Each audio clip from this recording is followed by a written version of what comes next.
Again, thank you for holding this subcommittee hearing on the Interior Department's role in the Deepwater Horizon Disaster, and I also want to thank our witnesses for appearing today. Last month, I had strong words for the BP CEO, Tony Hayward, when he testified in front of our Oversight and Investigations Subcommittee. And since then, I've reiterated that BP needs to be held accountable for this disaster of epic proportions.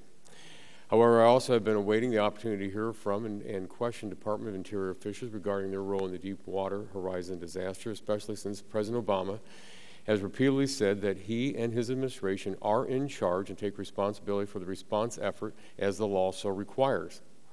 Earlier this month, I traveled with some of our colleagues to the Gulf to tour the Louisiana coast and meet with community leaders and residents who have been affected by the disastrous BP oil spill.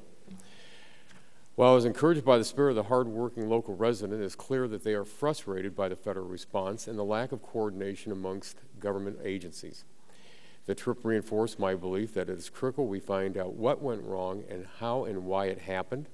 This includes a thorough investigation into the current administration's actions leading up to the incident and during the response. Furthermore, I believe the administration's moratorium on deepwater drilling in the Gulf is devastating the region, and I'd like to hear about the Interior's role in making this decision.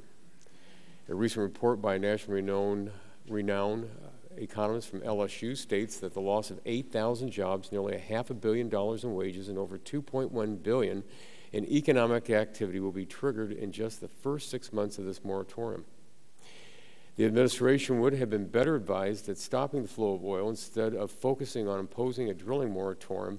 This in spite of a federal judge overturning the first moratorium ban, calling it arbitrary and capricious. Mr. Chairman, I look forward to hearing the testimony today, and I yield back. Thank you, Mr. Latta. Mr. Doyle for an opening statement, please.